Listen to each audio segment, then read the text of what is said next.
Hi everybody, Stacey Ray again, the founder and creator of the A.R.T. of Areola Restorative Tattoo. I spoke a little bit before about what changed my focus and got me to change my career goals to pursue more high-quality areola tattooing for breast cancer survivors, previvors, anybody who's been through a mastectomy. Trans people also lose their nipples oftentimes. And I want to talk a little bit about the ethereal body.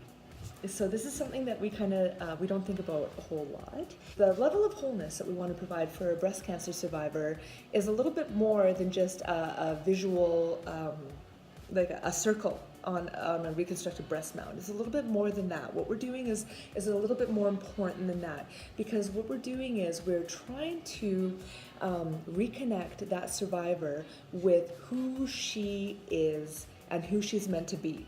We're not just plunking a nipple on a breast and then off you go, you're lucky to be alive. The days of that happening and being acceptable are long behind us. What we have to do is we have to work a little bit harder to achieve a level of realism that convinces her subconscious that she's never been anything but whole. And the only way to do that is with art. Some of the A.R.T. team members are coming up against opposition within the medical field and within the cosmetic tattoo field, because we're challenging this kind of archaic way of doing things that doesn't really provide the level of beauty that we know that we can achieve. When we wrote the book, we were just kind of giving tips and tricks. Been a traditional tattooer since the 90s on just some basic techniques that you can achieve realism. But today I want to talk about the importance of that there's a reason that we can't settle for anything less. So, if you lose your breast and then you have a reconstruction done, let alone all of the things that you had to go through to get to that point, never mind the diagnosis, the treatments, the radiation, the really watching your family live in fear for you and not really understand what you're going through, and feeling kind of alone and having to face your own mortality and all of the things that bring you to the point before you see your tattoo artist for this little tiny thing that we do at the end of it. The only way to really reconcile that journey is to recreate the wholeness you were born with. I believe in the Women's Right to Wholeness Act, that if you start a journey and you have nipples, that you get to end that journey with nipples. Now, the word nipple is a whole other thing. That's another vlog that I'm going to do, because apparently they're evil and we're not allowed to talk about them, we're not allowed to show them, we're not allowed to draw them, we're not allowed to tattoo them. So women are kind of shamed into submission even more. We're even told, even more than all of that you're lucky to be alive, so shut up and don't complain.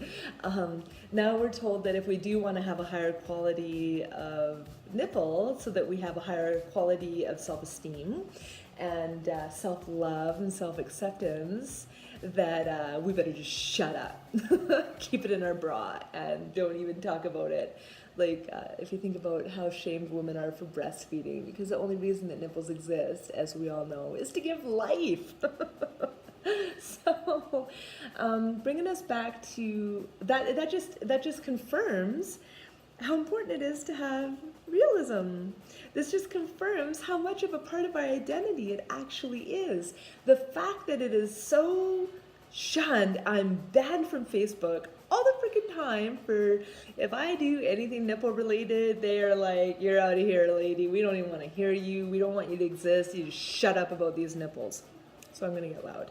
Because that's the way I deal with stuff. And this is the way that I love my clients. I'm going to get loud for all the people who aren't going to stand up for themselves, or don't have a voice, or don't feel like they are going to be heard, deserve to be heard, should be heard. And then I want to hear and share everything that all you guys have to say. Now, back to the ethereal body and the importance of quality when it comes to this. There's a simple fact that a good tattoo can make you feel great about your body. A great tattoo can make you just love your body more. I have some pretty great tattoos, and I know how much better they make me feel about my own self-acceptance. A bad tattoo can have the opposite effect. You know, the whole there was an old t-shirt that said, friends don't let friends get bad tattoos. So if you're all my friends, all of you survivors, pre-vivors, anybody who's lost your nipples, gender identity, anything, I'm not gonna let you get bad tattoos. And that's why we're starting a team. That's why we have the A.R.T team. Now, you also have to be this friend to yourself. Don't settle for somebody who doesn't know how to draw, somebody who doesn't understand their equipment, somebody who doesn't know how to safely tattoo scar tissue without causing more damage. And if you want to know more about who those people are, go to areolarestorativetatattoo.com or follow me on my YouTube channel, because I'm going to start saying some stuff about this. I am going to start beaking off, and I hope you find me as funny as I find myself sometimes.